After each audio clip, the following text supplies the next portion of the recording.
Hi, it's Kathy with the Vitality Code live today, and I wanted to share a simple but powerful story. All too often, we are carrying old mechanisms of blame, stories about our past, of times when we were hurt or broken, oftentimes disempowering stories about things that happened or maybe didn't happen when we were children. This is the story of the bus stop and the soulful contracts that we make. This is a story that I love from Dr. Sue Morter, one of my favorite people. What it is that we might have made up stories from the past of times we were hurt, like let's say your dad perhaps was cheating on the family, and you wrote a story about blame. Oh, I have repeated heartbreaks now because I don't trust, and that's because of my dad. So we're constantly pointing the finger to someone or something that happened in our past as if we're disempowered, like we gave our power away to that story. And we carry these stories and these meanings around for decades. So here's a super easy story, rewrite, if you will. I like the rescript from Sue Morter, and it goes like this. It's a bus stop conversation. Essentially, here we are as souls before we have a chance to come down and reincarnate on this earth. We're sitting on the proverbial bus stop, the bench up in heaven on a cloud, sitting soul by soul, waiting for the bus to come, and they're going to bring us back to earth. And we're having these conversations saying, oh, I want to have a profound experience of forgiveness. And the next soul next to it says, great, I will be the dad that cheats on the family and disappears.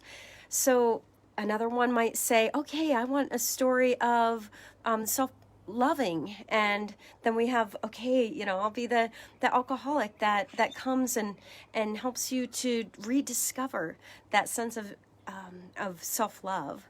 So what happens is we come down, we've forgotten the soul contract that we've made with these other souls, and these people show up perfectly in our lives, and they do the deed, if you will. So they cheat, they're the alcoholic that runs the family over, so that you can now reach into your soul and find the soul characteristic that is stronger than you ever could have possibly imagined you could even have.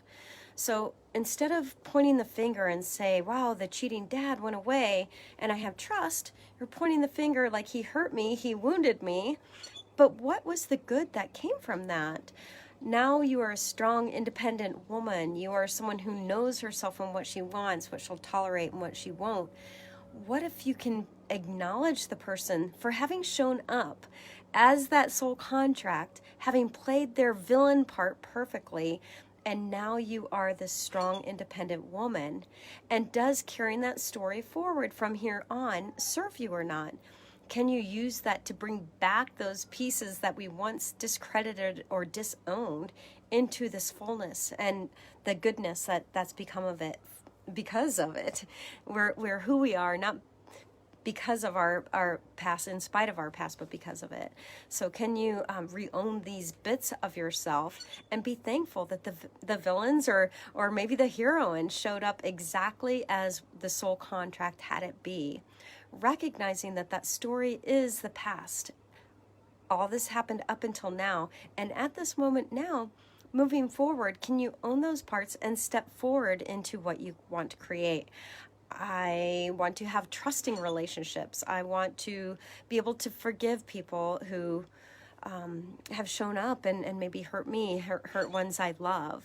So use this. It's a powerful technique. If you haven't already, this is one of the techniques we use in Femme Salon, and it's a very powerful practice to go back and rescript your life. I invite you to come into our 10-week container where we do this and many, many more practices over the 10 weeks. It's called Femme Salon, 10 weeks to find your fire, freedom, and fulfillment. But try that school bus conversation or the bus conversation and look at all the beautiful pieces that make you the powerful, wonderful person you are today. Signing off.